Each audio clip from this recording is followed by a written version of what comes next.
system in Phoenix, Arizona?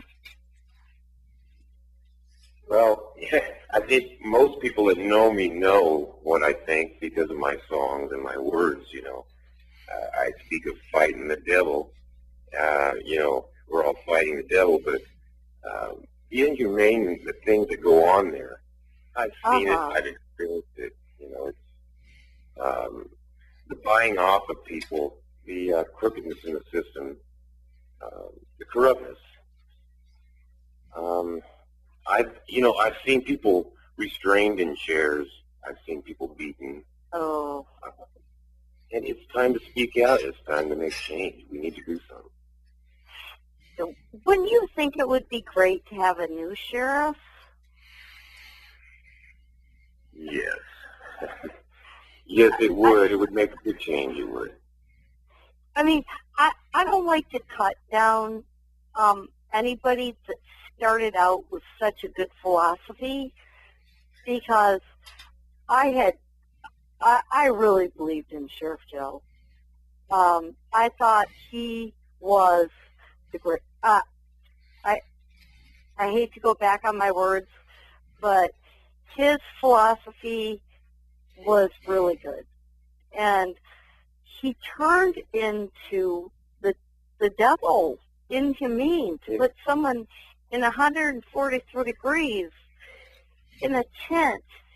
And we go back to Arnold Schwarzenegger, who took down those tents right away in California because of the rain and the tornadoes and all that stuff. You can't kill people. And that stopped. I think Arnold Schwarzenegger is a governor, and he's not even from our country. You cannot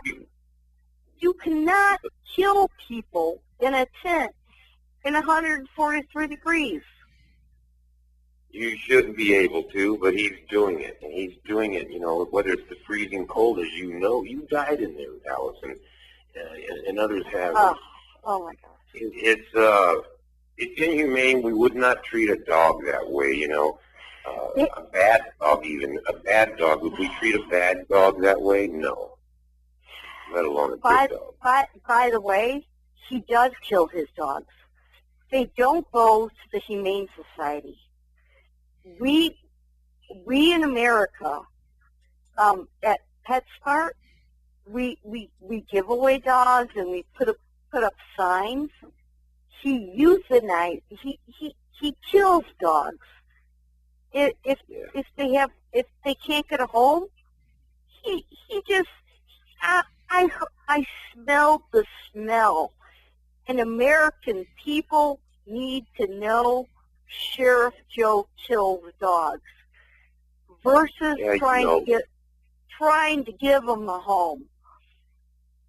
It's sad. It's sad you bring that up, because if you're there, in that the dog pound down the road or whatever, the Maricopa County facility, you go to burning up the dogs. Yeah. I wish, because I'm a dog lover.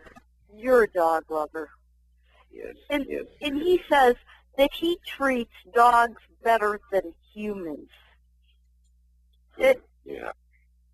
And I was out, trying.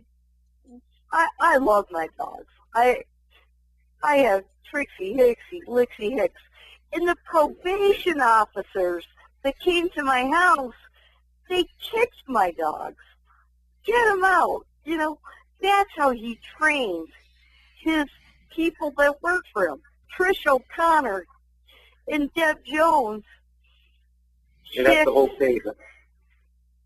And they came out to your house, and they came out and controlled your life and ruined your life, changed your life, and you were innocent. I mean, that's just... And that was only my dogs. And think of my child, what she went through. CPS never came to my house. I was innocent. Dispatch, He knew she was safe with the neighbors. I was a tennis pro for 25 years. Randy, you and David Irons, we all know the story. And Jim, who I feel bad he's not on our radio show right now, and Luce from the Lou Show. He knows my story. So many people know my story. And Rod Johns is doing the movie. I was up all night redoing the script. And yes, I do get tired of talking about it because it's been 12 years. We need to get rid of Sheriff Joe Arpaio. And I don't really care who becomes sheriff. It's got to be anybody but Sheriff Joe Arpaio. I like Mike. Okay. But I got to take my words back. I like Mike Stauffer. Plus, he's a little bit cute. But I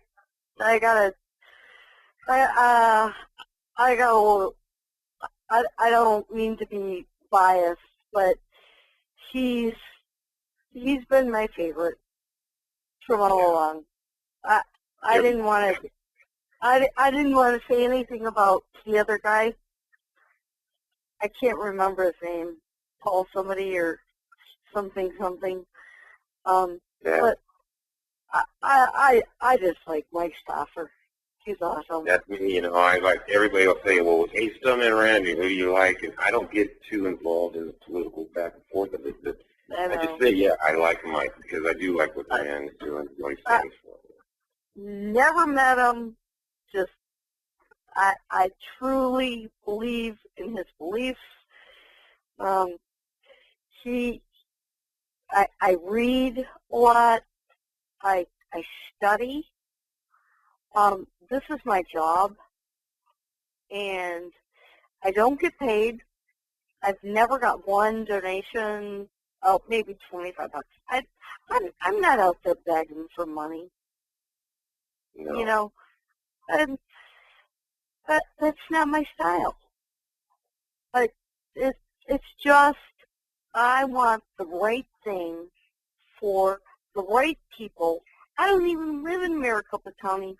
All I know is what they did to my family, my friends, my best friends, my neighbors, my aunts, my uncles, people that can turn on you in a second because they can turn and blame you if they get mad at you.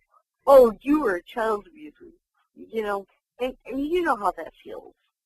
Well, it's amazing, like, what the power of all this that goes on and to bring down, as you know, and BackSpin is, like, going to be the big 180 change, the truth that will set everybody free, as I say. But the power of this, I mean, I live in a secured neighborhood. I live in a nice neighborhood here, security, yet I've got neighbors being bought out around me, and this will all come out soon, but it's just not right, the power of the abuse. Yeah. And you know what? I play tennis 4 days a week at the MAC. I play with people that have so much money, and I used to travel. I taught tennis, and that one kid got hurt.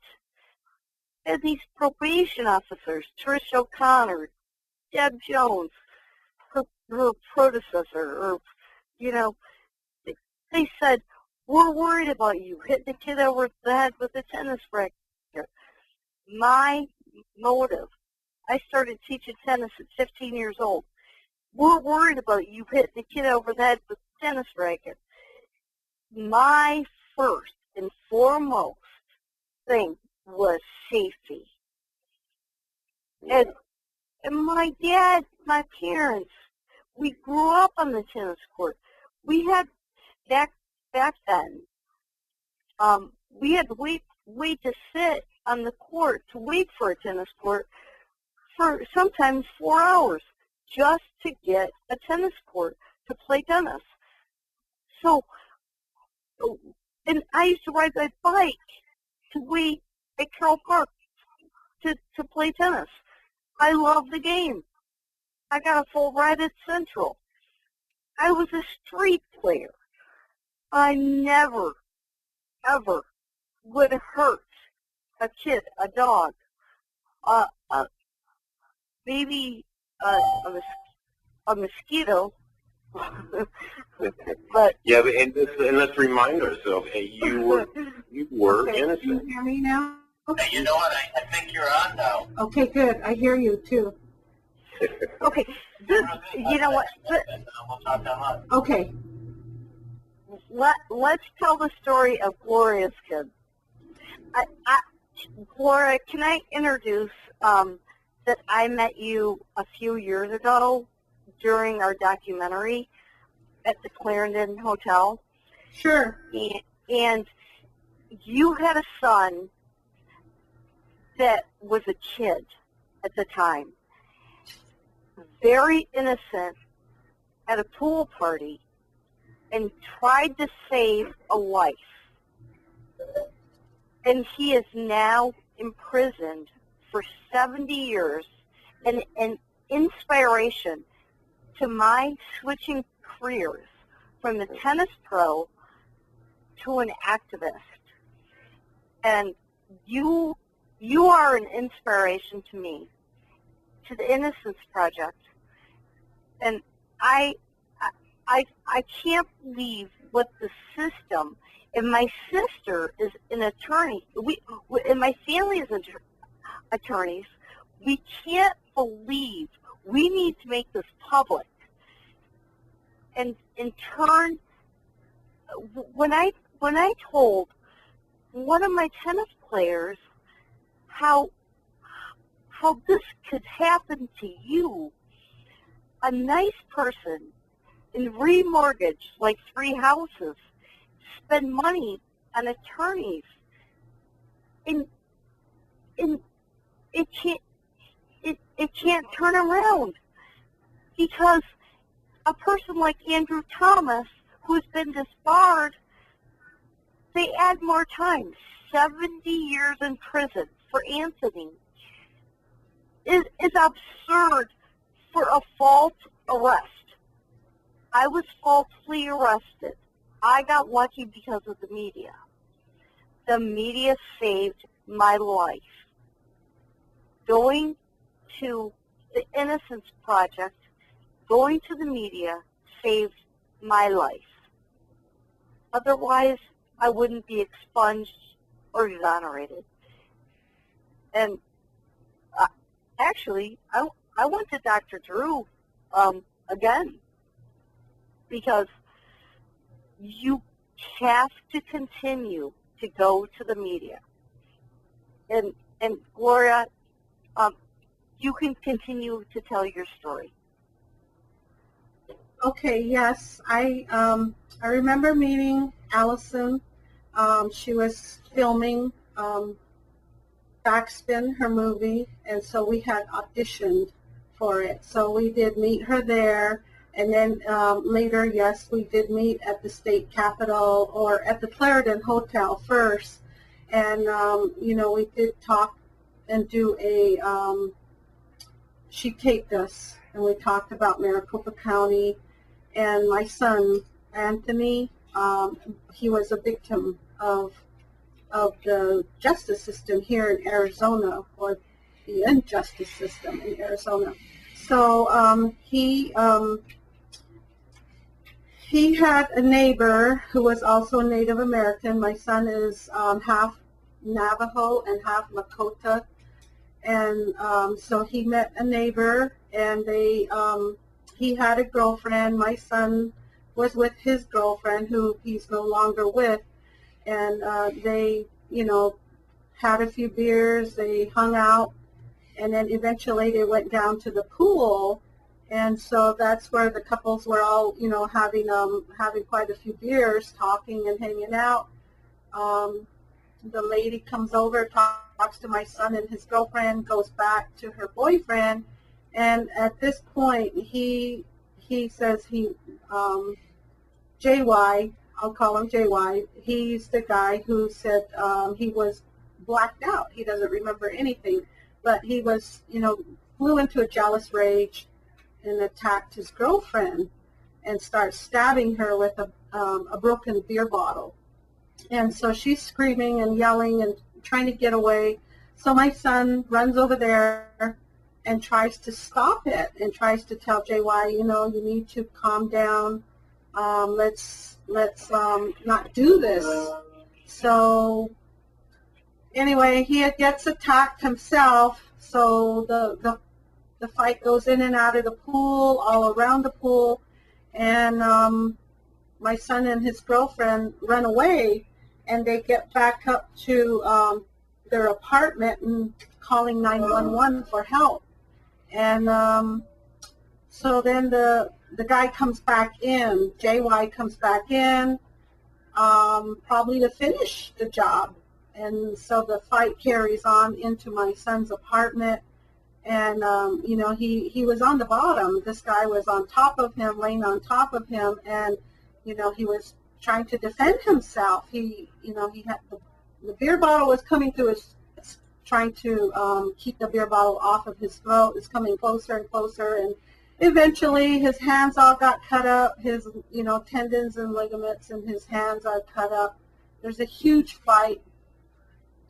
And the guy finally leaves, gets off of him, crawls off, it goes down, lays down by the pool, lays dead. SWAT team arrives. They enter my son's apartment. My son doesn't know who it is, so they're trying to calm him down. The SWAT team's got their guns on him. The red light is on his forehead. They're trying to talk him to putting down the bat. So eventually, though, he's the only one who gets arrested. He goes into surgery. He's in a coma for 3 days and charged aggravated assault with a deadly weapon. So he's in jail all that time, and we don't have the money to get an attorney, so he goes with a public defender. And so trials going on. We have faith in the system. And we're watching in disbelief as everything starts to unfold. Suppression of evidence, suppression of witnesses. 911 calls were suppressed and destroyed by Tempe PD here in Arizona. And we just couldn't believe it. And it really hit me when the prosecutor stood up and he was telling the jury, I have a letter here in my hand from Andrew Thomas himself recommending that we put Anthony LaPointe in prison for life. And I would like for you, the jury, to go by his recommendation. So anyway, that went on, and that's when I turned to my daughter and I said, oh my God, what does Andrew Thomas have to do with this case? I mean, of course he's the county attorney, but it just didn't hit me because I had heard so much about him, what a tyrant he was. He was in the news constantly, and people were getting humongous sentences, and we were just like floored. That's when I knew, oh my God, ISIS. And the jury went with what the prosecutor said, and they gave him the 24, well, actually they were recommending 21 years, but the commissioner, Julie Newell, went ahead and went above and beyond it. She was really biased. She kept calling my son a monster, screaming at him, propped up on her knuckles on top of her judge's bench, just screaming. And as a mother, you sit there and listen to these supposedly professional people screaming at your kid like that in a courtroom. I mean, it was hard. It was really hard to just sit there and listen to her talking like that, not even being professional. So, but the facts of the case are that we're filing an appeal right now. And number one is that witnesses contradict and impeach the testimony. Witnesses were suppressed. DNA was possibly destroyed by Tempe PD that was in my son's favor, and probably would have likely would have given him a more favorable outcome. Alleged victims were not held accountable for their assault on him and his girlfriend, and also the guy's girlfriend, under the equal protection of law. And also, he was presented 2 plea bargains. The first was conveyed to him. The second plea bargain, the more favorable one, was never conveyed to him at all. He kept asking the public defender, Daniel Shepard, let me see the plea bargain. And he kept saying, no, do not sign anything. We are taking this to trial. And he never saw it. He never signed it. But they do have a letter from him saying, yes, I want to take this to trial. I want to win. But that was before he even saw the plea bargains. But they're using that in court now, saying that your grounds for a plea, for an appeal are hereby revoked because you did sign this paper saying, this letter, we have this letter saying that you didn't want a plea bargain. But the fact is that was before he even knew about it, and he never saw the second one. But they're not going to budge. They're not budging on that. So, but the commissioner, like I said, Julie Newell, she held judicial bias against him from day one. She kept mixing cases up. She kept saying, I saw how your girlfriend was beaten. I saw what you did to her. And we were all scratching our head because we were like, what is she talking about? His girlfriend, Lori, I'll now call her LP, she got out of the hospital that same evening or that same, day. She went straight to my son's apartment at Elliott and May, and they said there was not a scratch on her, only on her leg where there was probably from the glass, the flying glass. But she was in no way beaten up. She was not, but they were accusing him of that. And that's where she went ahead and, had him run consecutive. The 14 years was because she was so biased against him. She kept saying, you beat your girlfriend. I saw what you did to her. I've got the pictures. And he kept saying, I don't know what you're talking about. She would just tell him, shut up and sit down. And we were just like, oh my God. So anyway, that's how he got excessive time for that. So that's what we're appealing right now. Gloria, can I ask you a question? How Sure. could the police possibly have jumped to the conclusion that your son was responsible for this fight? It seems pretty clear from what you're saying that he defended himself, that he was badly injured during this fight. As a matter of fact, he was the one that was injured, not his opponent. What could possibly have led them to that kind of a conclusion? I'm not really sure. I don't know. My son, he's got issues where he makes bad decisions. He's bipolar. He suffers from depression. So when he mixes those with alcohol, he would get himself in situations. And to my understanding, Andrew Thomas went after people. His big thing was going after people who committed assaults. And my son would always end up in an assault situation where he would end up in a fight, and it would always be turned against him. And we would get pretty upset. We were like, what happened now? And he would say, oh, Mom, I'm telling you, it is not like that, and he's like. But Gloria, can I step in? He was a kid, and people get in, fights a little bit. And they don't get 25 years in prison. I did a lot of. I mean, I don't only in Arizona and Maricopa. I've gotten in a couple fights with my boyfriend or a friend, or had a couple beers. Hi, Sheila. How you doing? I just sent you an email, so ignore that first email. This is a different conference. You just don't need to go. So the one that I sent you was about at 9 o'clock, and if you just click on that, then the software should load on its own, and all you have to do is just follow the prompts, and I should see you online in about 5 minutes. Yeah, I think that, well... Yes, it does. It does video and audio. You'll also be able to see my screen during the video conference. Gloria, it's all about money, power, and control.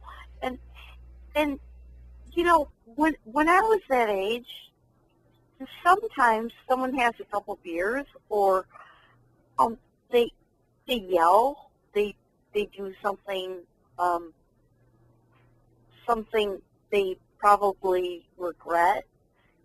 It doesn't mean 25 years in prison if no one got really, really hurt. They could get out and get a job and not waste a human's life. Yeah, it was a... Okay, Allison, this was right before SB 1070 came out here in Arizona. When I was sitting in court, it was extremely prejudiced. I mean, at first I thought, is it just me or what? But, oh my God, I could not believe, I mean, even when the police officers came in and spoke, and a lot of them, what they did was they just came in and they were professional. They just said, this is what happened. We were called at a certain time. We showed up and we did this. We saw this person do that. They left. They left the courtroom. The judge dismissed them. But one certain officer stayed behind, and at first he was fine. He acted professional. They took a break, and him and the prosecutor went outside and they were talking. And he got his mind poisoned right there. He came back into the courtroom and started They knew you had money. Looking at us, laughing, making all these, these faces at us. And I was like, what in the world? I couldn't believe it. And he sat right next to the prosecutor, this police officer from Tempe. He sat right there, and then when the prosecutor would say, okay, Anthony LaPointe did this and did that, he'd turn around, look at us, and he'd just shake his head laughing. And I was like, wow, these guys are really bad. I mean, they were so unprofessional, and they were full of hate. So I knew right then, I thought, what is going on? And sure enough, SB 1070 comes out right after that, and the hate was so thick in the courtroom, you could slice it. I mean, I knew it, and I knew we were going down then. I just knew it. I was like, oh, my God. Skaters, this is a nightmare. It's prejudiced. Yeah, it was extremely prejudiced. I was there. I can't tell you. If people have money, it's like Camille Tilly. They got It's easy money if somebody's innocent. It's easy money for them, and that's why they prey on the innocent, and it's a sad system. Okay, yeah, I felt victimized. We did. Okay, if you really are guilty, go in the hood, and they have guns. They will burn down Tent City, and they will get the guards. They're not going down there because they'll get those guards in Tent City. I knew a guy that sold crystal meth, and I don't do that stuff. And And he had like 1 page record. And he got busted once. And he knew all the bad guys. And they're not going to get him because that's hard work. That's hard work. You know, it's easy to take someone innocent and then beat them down, and that's he you know what he told his public defender, Gloria? He'd kill the shit out of her. And you know what? Me? I've never been in trouble in my life. And the public defender had like 3 kids. He's like, I looked at this guy's record. He lived in a trailer. He goes, you're free. And I go, how the heck are you free? And I had 50 pages of records. And I'd never been in trouble in my life. Like $100,000. My family moved out. My kid, they never cared about my kid. CPS never cared about my kid. She switched schools 3 times. I lost my job. And who pays the price? The drug dealers, the hookers, the people with guns that shoot off guns. I mean, I have never in my life. I go, when I tried to check into the Red Roof Inn, and I couldn't get in because I complained about cleanliness, and I had three little white poodles, and I was kicked out of, not because the Red Roof Inns were hooked into some other hotel, and I'm trying to move out of Arizona once I got free of probation, out of my supposedly 6 months of diversion that the probation officer lied of. And I could not believe. In the security guard guy goes, what did you do? I go, I complained about cleanliness at the Motel 6, and they're connected with the Red Roof Inn that only takes puppies. And I flew in to get the rest of my stuff. And I'm like, there was a raid on a drug issue. And I couldn't get a room because I had 3 little puppies. Yeah. And you know what? The security guy goes, I can't believe that you have to, because my flight was a late flight, I can't believe that they're doing this to you. And I was kicked out of all the Motel 6s and all the Red Roof Inns. And there's hookers all over and drug dealers.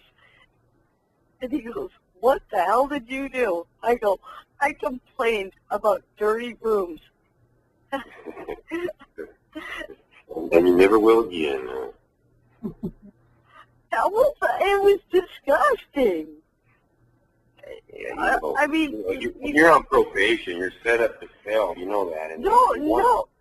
I was off probation. I was going back. I finally got off probation.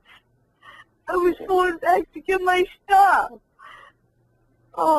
Judge Reinstein is the worst judge. Judge McFay, Terry Clark, they ruined my life. But at least my daughter's at University of Michigan, and she's got a full ride. My family helped out. And I saw her this weekend. But they took away years of my life, like they did Anthony, Gloria. Yes. We'll never get those years back, but we gotta go on. You gotta go on, but yeah, you never get it back, and it's really sad. And this is happening every day out here, every day to people. And taxpayers, federal government pays for this. And everyday people don't buy it. They don't realize that $40,000 a year for 4 years, the next 4 years, is going to pay for my daughter's education. It's terrible. Medical. I know I just lost her food stamps, but she's 18. You know what? So what? I'm not going to be a crybaby over that. We will find a way to pay for her medical. Sheriff Joe needs to go. He has cost taxpayers over $30 billion. Yes. $30 billion over false arrest. And this is on tape. Yes, and it amazes me what he can spend on this election for himself. How's that all about, you know? Kim and Ava, the hairdresser, Yeah. she started out as a hairdresser. She needs a new hairdo. She's so ugly. She's worse than the governor. Well, Glory, let's get back to the story about Anthony. You mentioned that there was some DNA evidence. Could you talk about that a little bit? Okay, the DNA, we believe was probably destroyed. Now, it might not be, but that's just our opinion. What they did say was... Now, isn't that illegal to destroy evidence? I'm sure it is. Yeah, but it was all suppressed. They would not allow it. And what the prosecution was saying was that my son cut his hand and staged a whole fight in the apartment. And I went in there, and it looked like a homicide scene. It did. There is no way that he could have cut his hand and just stood there and bled from his hand. There was tremendous amount of blood. And well, it seems to me that a self-inflicted wound would look quite a bit different than a defense wound. And they wouldn't let the surgeon come in and testify, or even, have the tape showing that my son's cuts were from, self-defense, where he was holding his hand up to keep him from, cutting his throat, because that's what he was trying to do, was cut his throat. And so the DNA was not allowed in, and so I don't know. But I'm not following you. The DNA evidence of this fight, how would DNA evidence enter into the evidence? What we were hoping to do was to allow it to be tested, and it would show that JY was in the apartment. What they're trying to say is he was never, ever in the apartment. That my son lied and staged the whole fight scene in the apartment. But under the stand your ground law, he was defending his apartment. He was defending his girlfriend and his life. And he retreated back into his apartment to be safe, but he comes right up after him. And so, they wouldn't allow any of that to be, presented to the jury. So that's where the DNA would have been favorable, showing that there was other DNA other than my son's in the apartment, and that would confirm that he was attacked in his home. And he was defending his home. He was defending his girlfriend, and he was also defending the other woman, RB, I'll call her, and she testified against my son. And so Mr. JY... Why would she do such a thing if he was defending her? I'm not sure, but according to JY, who talked to another inmate, he told him that he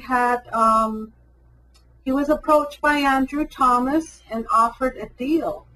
And he had gone out and got himself another DUI while we were going through trial. We were wondering why he wasn't at sentencing. He was in jail. He was locked up on his 4th DUI, and he got 7 years for that.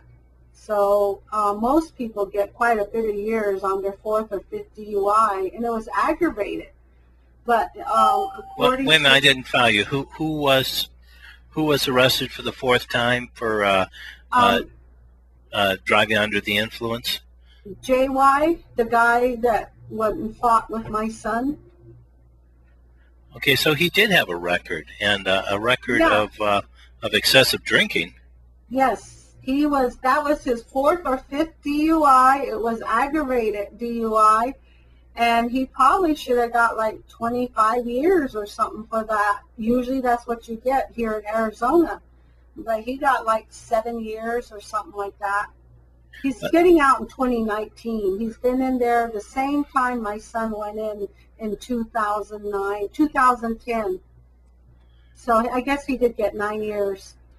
But The whole thing seems suspicious just on the face of it. The evidence, the blood was in your son's apartment. Right. Clearly somebody had entered your apartment and got into this fight. If it had been the other way, around, then it would have seemed to have put your son as the most likely suspect, but it happened within his home. And since when do we not have the right to defend ourselves and our families within our own homes? Right. And it's really strange because we don't know why he targeted my son, but Andrew Thomas did target quite a few people. He went after some officials, the Board of Supervisors. He went after them. He went after several judges that he didn't like, and that's why he got disbarred. On March 21st, 2012, he was disbarred along with his chief deputy, who also is the one behind this new charge that my son is facing again. And they were disbarred for corruption and unethical violations, So they went after a lot of people, and we're pretty sure approximately 21,000 people went under Andrew Thomas's prosecution. So there's a lot of people out there who got excessive time, and they used unethical and corruptive measures to put these people behind bars. Now, could you elaborate a little bit more? What type of unethical and corruptive procedures did he use to put people behind bars? Well, I know in my son's case, suppression of evidence, getting these police departments to work with him, threatening witnesses, buying off people, telling them not to show up or else you're going to get it. And that's exactly what the witnesses that were in my son's favor called in to say, that they had been threatened. And they felt bad because they saw my son. He was always nice. He would say hi and greet them just in passing. You know how you do in an apartment complex. You just nod or say good morning and pass each other. So they felt bad. And this came from the public defender himself. When my son was sentenced, he told my daughter and I he could not believe what happened, but he did absolutely nothing. He sat there, did not object. My son kept telling him, object, say something, do something. He wouldn't. He just shrugged his shoulders and, he was ineffective counsel. That's what he was. He just wouldn't say nothing. Now, my son left a paper trail to the state bar, and even to this day, they will not even, say, yes, he was ineffective counsel. But he did nothing. He just sat there and allowed the prosecutor and the judge to just run all over my son. His constitutional rights were habitually violated. So, like I said, thank God, by the grace of God, he was disbarred 2 weeks before they brought my son in. My son came back into Lower Buckeye Jail here in Phoenix on new charges. We thought he was coming in for an evidentiary hearing for his appeal. And we were all happy. We were ecstatic. All right, your case is finally getting somewhere. And all of a sudden, bam, you've got new charges coming out of Mesa PD. And we just were floored. We could not even believe it. But could you talk about that? That seems like the most incredible part of your story. It doesn't end there with the assault charge. There was another charge that was put on him after he was put in jail. Correct. Then that's a cold case from 2002, which happened here in Mesa. My son was probably, 16, 15 at the time. And this young girl was 14. And, she gets sexually assaulted. And she knows her assailant. Mother knows the assailant. And so they filed these charges. And, this guy's an African-American man. His name is Marcus. He has a tattoo of an M on his upper right forearm. My son has no tattoos of an M on his arm. His arms are clean. They're on his shoulders and his back and his chest. And they're all I understand Marcus looks quite a bit different from your son also, doesn't he? He's smaller and weighs less. Right. He was like 160 pounds, about 5'6", and he wore name brand clothes, parachute pants, things like that. My son is 240 pounds, 5'10", Native American. He's not black. He doesn't have curly hair. This kid had curly hair. And so the girl doesn't know my son. The PD is questioning her in the police report. Do you know Anthony LaPointe? No. Did you drink with him? No. Look at his picture right here. This is Marcus. This is Marcus, right? And it says Anthony LaPointe is in slot number 4. Looking at his picture, she says, I don't know who that is. Do you know him? Did you sleep with him? No, I don't know who he is. That's not Marcus. She doesn't know him. And yet, they're going forward with it. And now, I understand there's DNA evidence in that case also, is there not? Correct. They went after him last summer. The Detective Beck from Mesa PD went after my son, reopened the case, and started going after him. And it turns into, from a black African-American man, turns into a Native American guy. And he says, you fit the profile. So they bring my son back into town on those charges. So, but like I said, I got the forensics report from the PD, and in there it does disclose that, yes, DNA was detected, and I had a criminal investigator look it over and tell me exactly what it meant, because I had never had to deal with something like that. He looks at it, and that's when he says, okay, DNA's been detected. That's nothing, okay, anybody fits that. And then it goes further down, it says Anthony LaPointe fits the major profile. So he tells me, okay, that doesn't mean too much. It just means he's a man, he's got semen, and he fits the profile. He says, now we're going to get into the testing. And you see all these grids, numbers, letters. It goes further down, and then it concludes. The conclusion, you turn the paper over, and the forensic scientist says right there, Anthony LaPointe's DNA does not match the DNA found on the victim's underwear. Right there. That's it. Go to the Innocence Project. I have been talking to the Innocence Project, and all they told me here in Arizona is we can't do nothing. Go ahead and send us the police report. We'll just make a file for him. Once he gets convicted for it, then we'll be able to, start helping him. But I'm like, no, the time is now. The time is now. We need to work on it now while they're still at it. So his public defender again is claiming I called Dr. Drew today. Mm-hmm.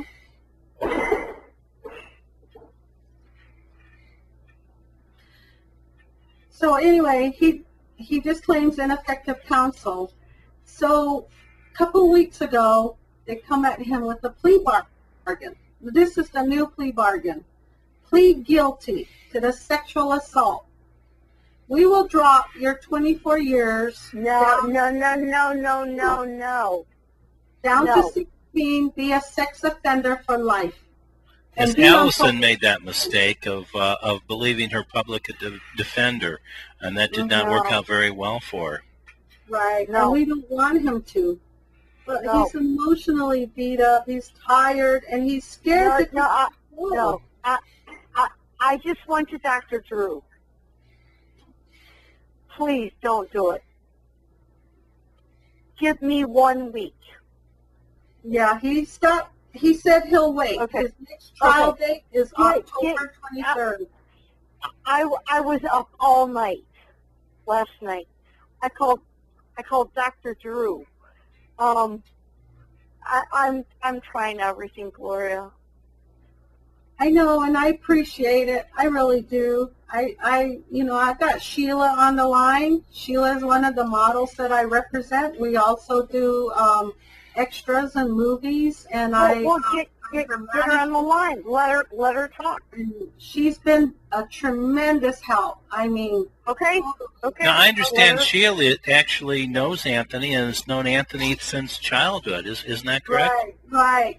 Her mom and I are best friends, and she went into modeling and acting, and I manage her off and on. She's a tremendous young lady with a lot of motivation and drive. Anthony is one of the nicest guys I've ever met. Yeah, he's a good kid. He really is. And Sheila knows my boys. They grew up together. She's also half Navajo and half Lakota. And so she grew up knowing Anthony. So I'll let her tell her story. Okay. Go ahead, Sheila. Hi. Hi, Sheila. Hi, Sheila. Thanks for joining us. Hi. No problem. Okay, and I understand you know Anthony. Can you tell us a little bit about him? What's he like? Oh, yeah, definitely. I've known Anthony since we were kids, grew up with him, and all his friends are my brother's friends. And, I was talking to them ever since this has begun about Anthony, and everybody has to say are good things. He's just been in a bad situation, wrong place, wrong time. And if you knew Anthony, outside of those walls that he's been placed in, you would see this shine in him, everybody, I remember his smile, I remember this caring feeling, just being around him, like he's one of my older brothers, he may, be a little protective and, but it's all out of love. And I think they're just ruining his name. Anybody who says anything about all the prosecutor, the judges, they don't know him as a person. And it just really, it hurts to see him go through that, to go through this when we know him. We know that he's a good person, he has good morals, he has a good sense of humor, and all he ever meant to do was do good, and it's just unjust what he's going through right now. So it sounds like Anthony's not even capable of doing the type of things he was accused of. He was accused of rape. No. He was accused of assaulting somebody. What do you know about him? Has he ever done that sort of thing? No, and my mom was just here, and I was telling her all about, what's coming on the show and everything, and she even said to herself, I could never see Anthony being like that, and what they're accusing him of. And I said, I know, right? Like, if you, growing up with him, seeing him, even as an adult, we went a couple, 3-4 years without seeing him, and seeing him again, it just really, it's like they just put a label on him because of a bigger, tall male man has tattoos on, they're just going to put a label on him as, oh, well, he matches that profile. No, my mother even said, growing up and seeing Anthony, he's just not that type of person. He's not at all. He may be a little, overprotective at times, a little intimidating just because he's kind of a tall, big guy, but no, not at all. He's a big, caring person. Can I interrupt for 1 second? Even if he did the worst of what they said he did, people have done so much worse. And I know the family, and I know he didn't do what he did. I know he's as innocent as the walk of water. How could they give him 70 years in prison?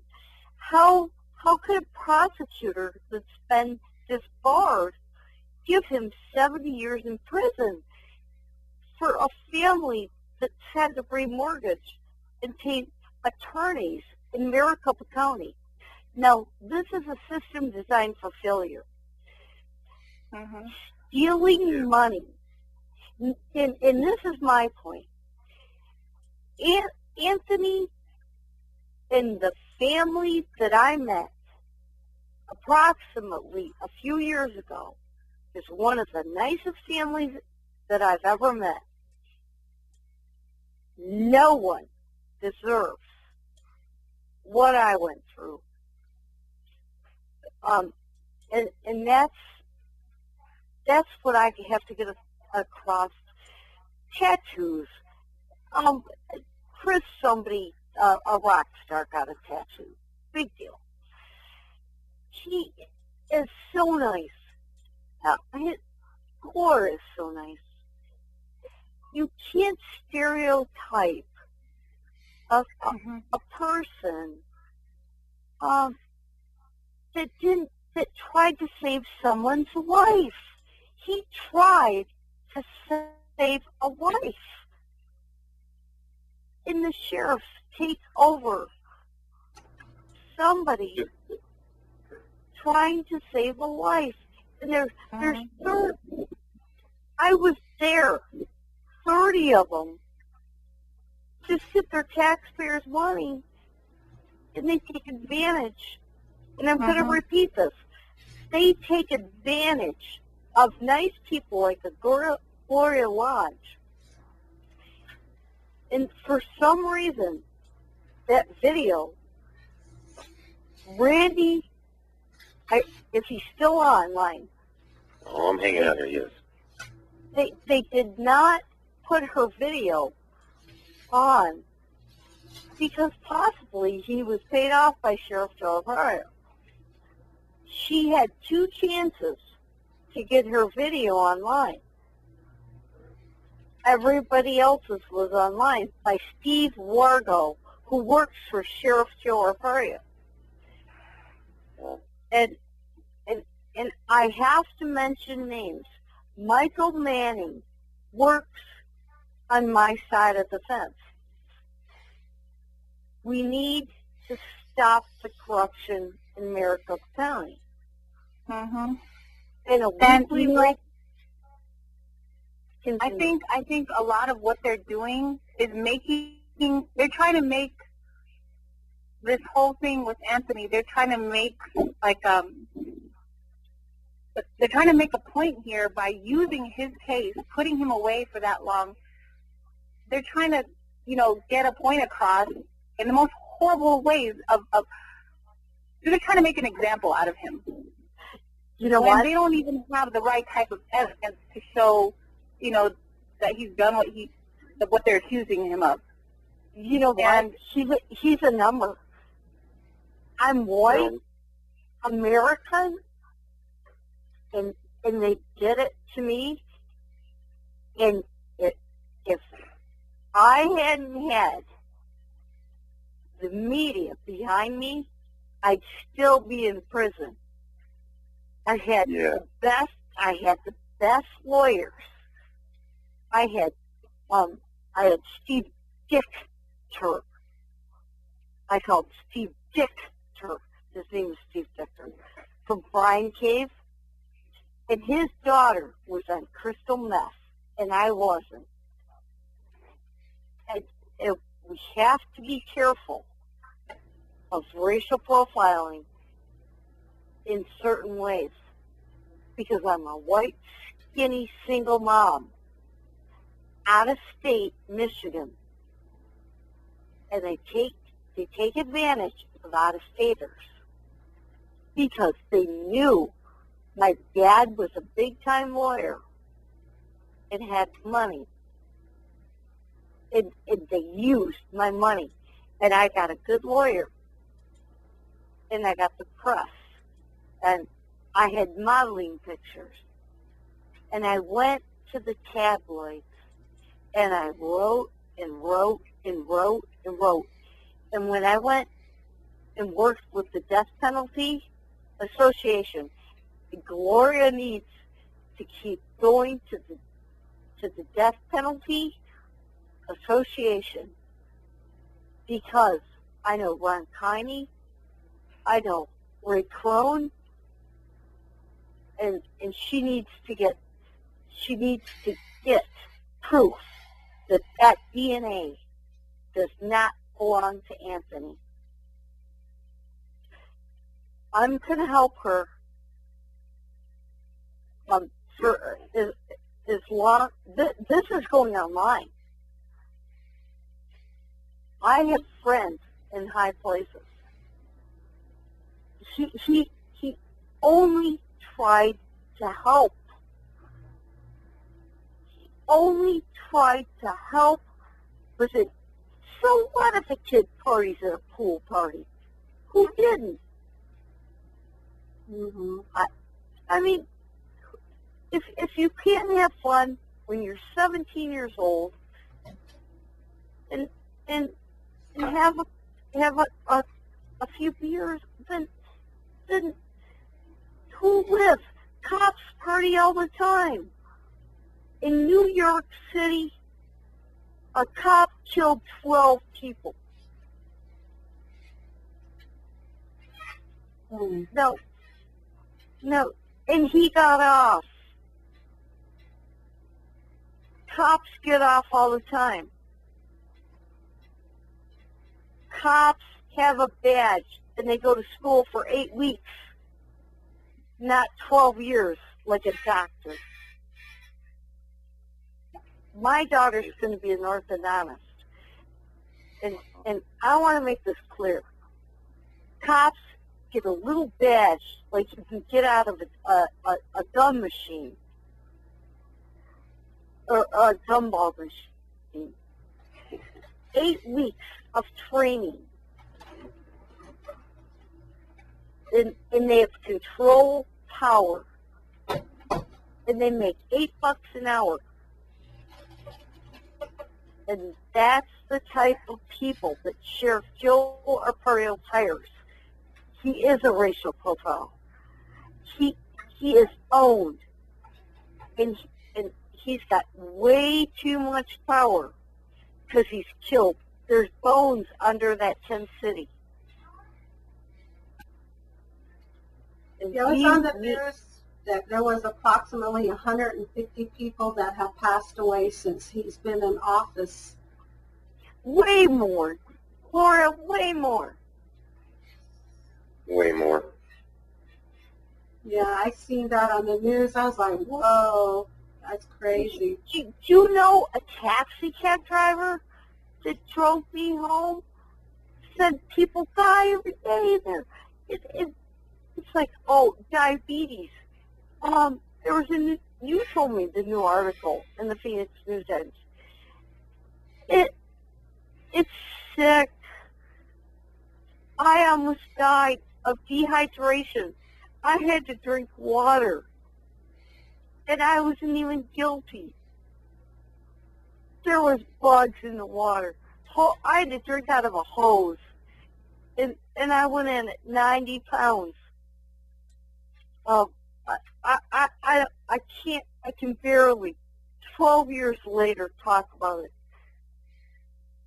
um, what I saw in the kitchen,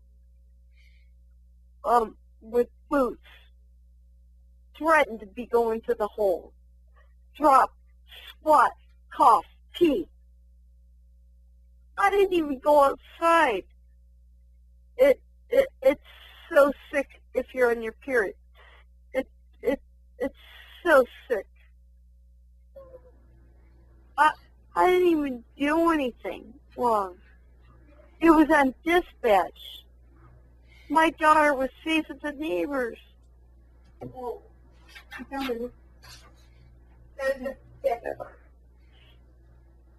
Well, that's one reason. That's one reason why, my back is against the wall, and I turned to Sheila.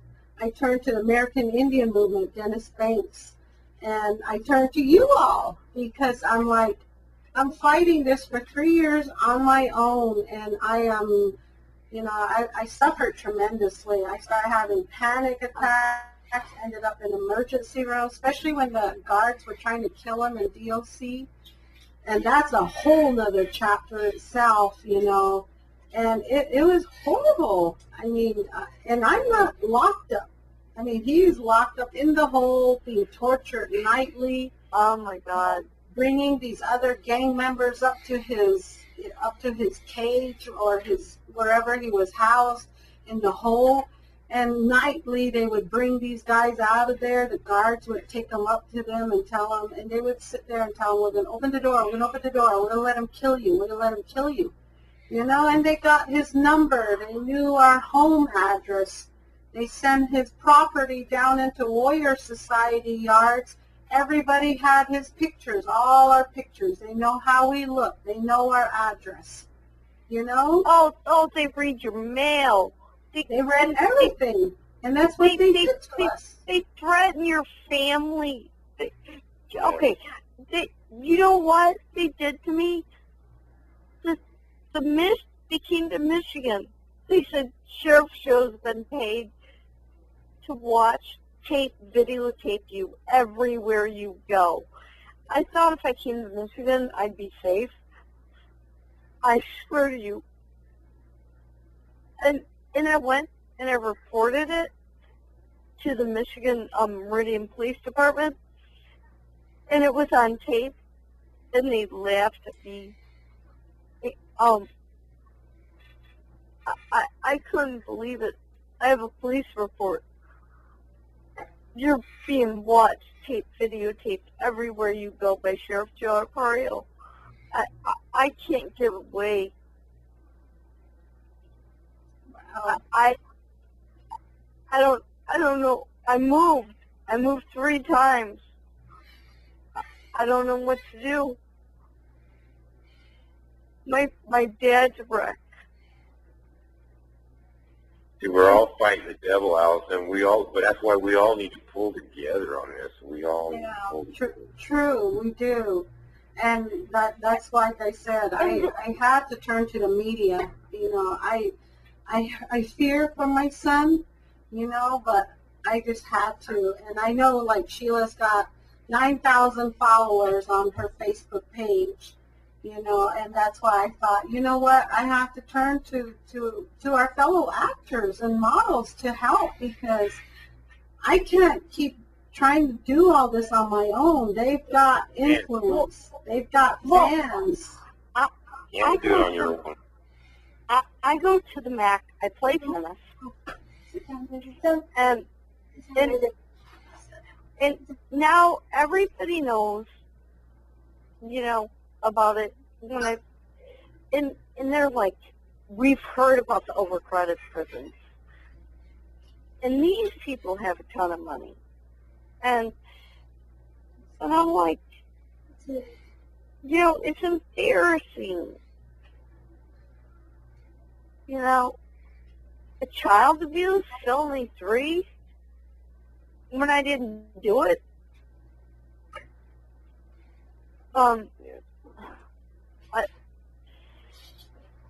I know there's corruption everywhere, but I think by far, I don't know, everybody's got their own opinion, but by far it just feels like at this point in time, Arizona seems to be leading the hate. It is. Calling us the hate state. My sister lives in Ohio, and she says, "Oh my God, It's what are you guys getting worse. doing down there? All we hear in the news here in Cleveland and back east and in New York City is Arizona this, so-and-so has been picked up for this, for corruption." And she's like, "What is going on down there?" You know, and people were saying even on the Weather Channel and on during SB 1070, they were saying, avoid Arizona. For God's sakes, if you guys are taking a road trip, go around Arizona. That's the hate state. You know, in Motel 6 here in Arizona and Phoenix, you check in, they call the police department and run your name. Now, if you're wanted and you're coming in to spend the night You in the never get hotel, out. they go straight to the office, they call the police, they go straight to the office, and they probably do this at all states, I don't know. But they do it here in Phoenix and in Mesa. And Motel 6 will give them the key. They don't even knock. They open the door and come right in. And there's people in Tent City and in Lower Buckeye Jail and in 4th Avenue who are just cruising through town. They had a warrant in another state or whatever. They call the police, and then Motel 6 works in conjunction with these people like that. Hotels. It's not even about a warrant. You make a call. It's $25 a minute. Yeah, they're making tremendous amount of money off of people. My son, I have to constantly... Commissary. Yes. Commissary is like $25 candy bar. I almost died before I got a candy bar because I didn't get in. It was awful. Yeah, my son, they call it mystery meat. They don't know what they're eating, but he says, "Man, it is horrible." I didn't eat it. Yeah, he won't eat it, and I have to constantly I starved to death. Yeah, Yeah. I was anorexic going in, and then in the courtroom, the judge goes, "You shake me," and he goes, "You're on drugs," and I go, "I'm shaking. You got me unshackled," and I go, I never did drugs. My God, I was scared to death. No, I wouldn't be scared to death. I don't do drugs. I was a tennis pro. I just had Tracy Austin and John Austin for freaking tennis events. They ruined my life. yeah, that's what they do. Pretty Now, sad. tomorrow I gotta get up because I gotta get off the phone. I gotta get up and play tennis tomorrow. It's horrifying. You know, it's getting up on around 90 minutes, and we should wrap this call up pretty soon. Are there any final comments before we wrap this call up? Otherwise, I'd like to thank everybody for attending the phone call today. Gloria, do you have any closing comments? Well, my son has a web page, not a web page, a like page on Facebook that Sheila created for him. It's under the Anthony LaPointe Legal Defense Committee, right, Sheila? Yes. Oh, good. She created all that for him. She's also getting T-shirts printed for him so we can start making some money to pay, criminal investigators and whatever else we can try to get him an attorney. And then she designed some bumper stickers for him through the American Indian Movement, who Dennis said, yes, use our logo, go ahead, let's do this. So in a year, we're planning a big concert, and that's to help pay, some of the bills that we're going to probably incur trying to help my son. But he does have a court on October 23rd, and on Halloween, the 31st, is when they're going to sentence him. So No, they're not going to send them. Any prayers that he could get. But what I'm praying for, and people have dreamt this, about 5 people have dreamt this, that he gets out. He gets out. He comes home. So I'm just, we're all working hard. We're all on the same page. Sheila's on the same page. Dennis Banks, American Indian Movement, Allison, Jim, David, Elliot. We're all on the same page, and 1,000 people are out there praying. So I'm just so thankful for those people. And to Well, we're going to do everything we can. I'm going to post this all over my web. The tape of the show, and what was it? Sheila, you have anything you want to say? Yeah, definitely. I just want to say, that to everybody out there who gets to listen to this, who gets to see this, I just hope that you can empathize and how and what we're all going through, especially Gloria as his mother, his brothers, he is a child, people who are in prison aren't treated at all with any dignity.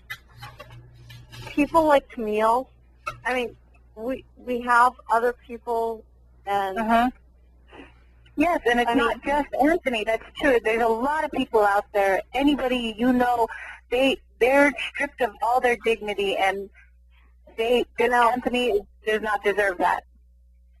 I mean, I have Steva from the Innocence Project and Bill Clutter, so we can go after them. I got an email from her today, so I have 7 days to get him out. That's my goal.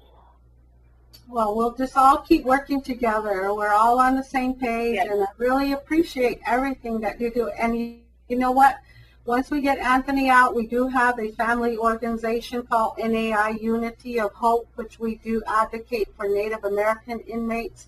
We're going to continue. And Anthony's going to continue to help. He's filing lawsuits for people in jail now. He helps people. He files motions for them. I mean, he's not just sitting there saying, hey, get me out. He is doing tremendous work behind the scenes, and his heart pours out in gratitude to everybody for their prayers, for their support, for the work that you're all doing. He is just a tremendous. Okay, I'm going to say a prayer for you tonight, too. Thank you. I appreciate it. And also, thank you, Sheila, for everything you do. Good night, Randy. Good night, Allison. We love you out here in Arizona. We love what you're doing. You are our hero. I love you. I love you, David. Thanks, Have a Dave. good evening. Thank you, Sheila. I appreciate it. Thanks for having me. She's a wonderful Mongol, everybody. Well, Anthony is fortunate to have such loyal friends, so I'd like to thank everybody for attending this conference today. Thank you, Dave. He is awesome. And you'll meet him. He is innocent. Yes. I would not be doing this if I didn't know he was innocent. All right, go to Facebook and like him. He's on the Anthony LaPointe Legal Defense Committee, created by Sheila Hollowhorn, model, actress, activist, and I appreciate her doing that for my son. We also have a PayPal account set up in the same name for him, so it's all on the like page. Thank you, everybody. Thank you for everybody. You guys, I gotta go to bed because I got flight tennis from at like 8 o'clock. Okay, in about 30 seconds, I'm going to shut this down. So, any last words, Sheila?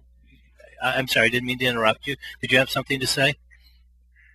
No, I said, I just said what I wanted to say. Thanks for everybody. Thanks for all your support, and just go ahead and check out the like page and hit me up anytime you have any questions about this. Gloria is there to answer questions as well. Okay, thanks for being such a loyal friend. Yeah, Okay. no problem. Dave, I'll You guys talk have to a you good night. tomorrow. Thank Good you, night, Dave. everybody. Allison. Appreciate it. Bye. I'll keep Good night. fighting the devil.